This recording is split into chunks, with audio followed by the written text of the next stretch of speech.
ऐसे में बंद हो जाते हैं हम तीन दोस्त अपने पंडित जी के फार्म हाउस में।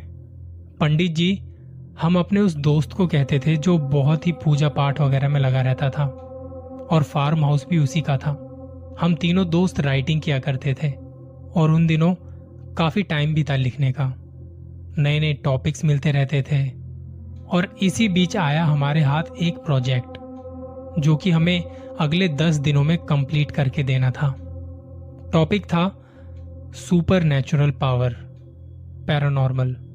कुछ ऐसा लिखना था जिसे सुन के सामने वाला डर के सहम जाए। मुझे शुरू से ही हॉरर कंटेंट लिखना बड़ा पसंद था। बहुत रिसर्च करनी पड़ती है वैसे हॉरर कंटेंट लिखने के लिए, और उस टाइम पर आप कहीं बाहर भी नहीं आ जा सकते थे। अब जब हम तीन दोस्त, मैं, मेरा दोस्त क्षितिज और पंडित जी, हम लोग घंटों तक साथ बैठ के बातें करते रहते थे अपने काम की। कई बार बातें इतनी लंबी चलती थी कि दिन का पता ही नहीं चलता था।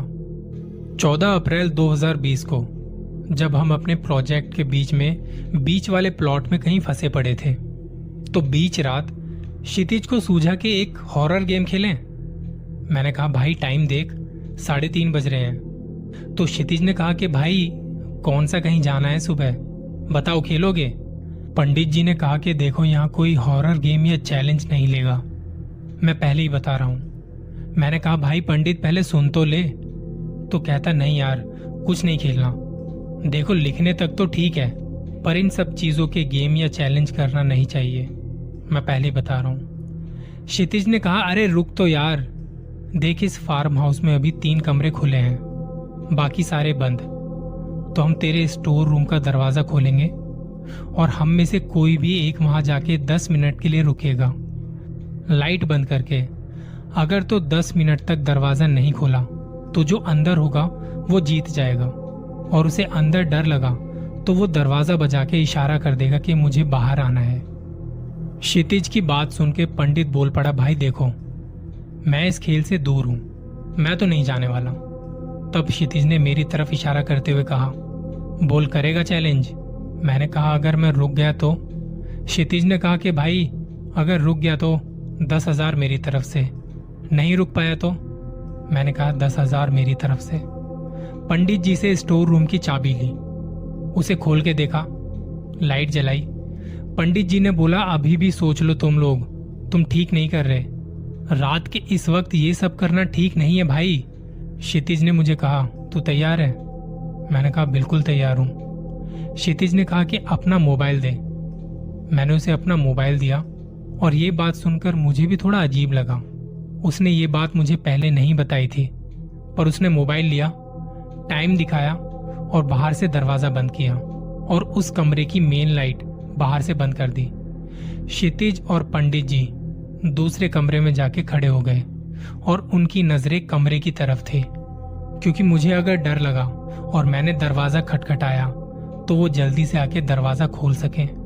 मुझे वहां अंदर 2-3 मिनट तक कुछ दिखाई नहीं दिया, मुझे अपना हाथ तक नजर नहीं आ रहा था, इतना अंधेरा था वहां पर। फिर जब थोड़े टाइम चुप बैठे रहने के बाद मेरी आंखों ने अंधेरे में हल्का हल्का देखना शुरू किया। बाहर से इस कमरे की खिड़की में थोड़ी थोड़ी रोशनी आ रही थी। मैं वहां के माहौल में थोड़ा ढल चुका था, अंधेरे में कुछ कुछ देख पा रहा था। एकदम सन्नाटा पसरा पड़ा था क्योंकि गाड़ियों का कोई शोर नहीं था, किसी तरह की कोई आवाज नहीं आ रही थी। मैंने वहां 2-4 ईंट रखी देखी, उन पे जाके बैठ गया। मेरे पास ना तो घड़ी थी ना मोबाइल। सोच रहा था कि कब 10 मिनट होंगे। एक एक मिनट बहुत बड़ा लग रहा था। सोच रहा था कि 10,000 के चक्कर में आके मैंने गलती तो नहीं कर दी। मुझे ही हीरो बनने का शौक चढ़ा था ना। मैं बैठे बैठे यही सोच रहा था कि तभी मेरी गर्दन पर एक ठंडी सी हवा आई, जैसे कोई अपने मुंह से हवा मारता है ना, बिल्कुल वैसे ही। मैंने अपनी गर्दन पर हाथ लगाया तो कुछ धूल सी चिपकी पड़ी थी। शायद स्टोर रूम की दीवारों से झड़कर कुछ धूल मिट्टी गिर गई होगी। मुझे लग रहा था कि 10 मिनट तो हो गए, पर पता नहीं क्यों उन्होंने दरवाजा नहीं खोला अभी तक। मैं बस बैठा रहा कि शर्त हार गया तो। उन लोगों की भी बाहर से आवाज नहीं आ रही थी। तभी दरवाजा खटखटाने की आवाज आई। बाहर से क्षितिज और पंडित ने वो आवाज सुनी और दरवाजा खोलने के लिए आने लगे। इधर से मुझे भी दरवाजा खटखटाने की आवाज आई और मैं भी दरवाजा खोलने गया। मैंने दरवाजा खोलने की कोशिश की तो वो बाहर से बंद था। क्षितिज और पंडित ने दरवाजा खोलने की कोशिश की तो वो अंदर से बंद था। दरवाजे के उस पार वो दोनों थे और इस पार मैं अकेला। दोनों ने दरवाजे को खोलना चाहा पर वो खुला नहीं। मैं यहां से चिल्ला रहा था कि क्या कर रहे हो तुम लोग। वो दोनों वहां से चिल्ला रहे थे कि दरवाजा खोलता क्यों नहीं है तू। पर हम तीनों को अपनी अपनी आवाजें भी नहीं सुनाई दे रही थी। वहां से उन्होंने भी खूब कोशिश की और यहां से मैंने भी खूब कोशिश की पर दरवाजा नहीं खुला। इसी बीच कमरे से कुछ खिसकने की आवाज आई। मैं पसीना पसीना हो चुका था। मैं अपनी आंखों को हल्का हल्का घुमा के देखने की कोशिश करने लगा कि कौन है। मेरा गला सूख चुका था। मैंने पीछे पलट के देखा तो वो आवाज बंद हो चुकी थी और तभी दरवाजे की कुंडी खुलने की आवाज आई। दरवाजा खुद खुला। देखा तो बाहर दोस्त खड़े थे। मेरी हालत देख के पंडित और क्षितिज ने कहा तू ठीक है ना। और थोड़ी देर में वहां कॉरिडोर की लाइट झिलमिलाने लगी, बंद चालू होने लगी। चांद की रोशनी से काफी कुछ नजर आ रहा था।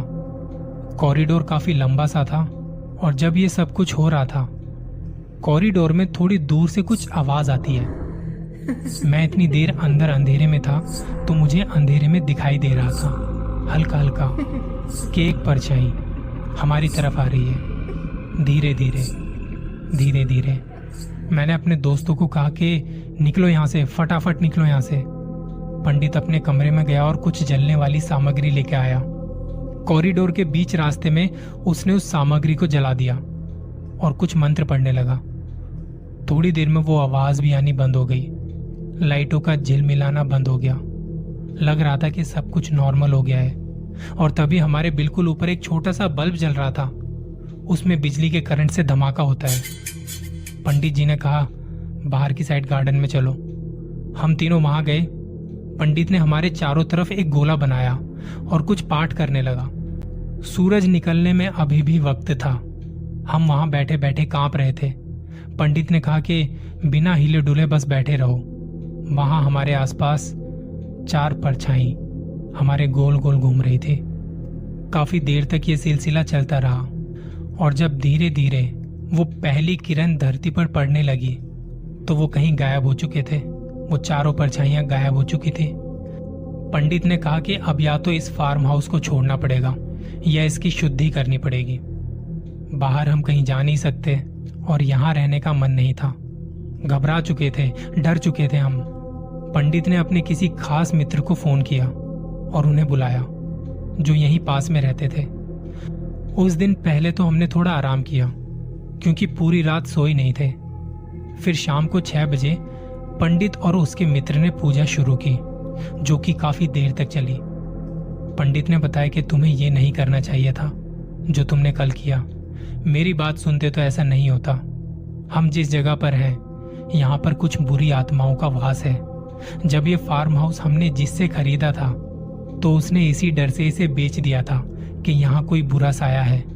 जिसके बाद हमने इस घर की शुद्धि की थी, इस फार्म हाउस की शुद्धि की थी। और तुमने कल के दिन जो वो खेल खेला, वो खेल खेल कर उन्हें वापस बुला लिया, उन सोई हुई आत्माओं को जगा दिया। इससे पहले मैंने अपनी जिंदगी में कभी डर को इतने करीब से महसूस नहीं किया था। डर की सही परिभाषा मुझे उस दिन समझ में आई थी। इन चीजों को कभी भी हल्के में मत लेना।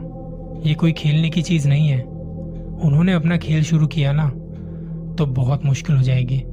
इसलिए मजाक में भी ऐसा खेल मत खेलना, कभी मत खेलना।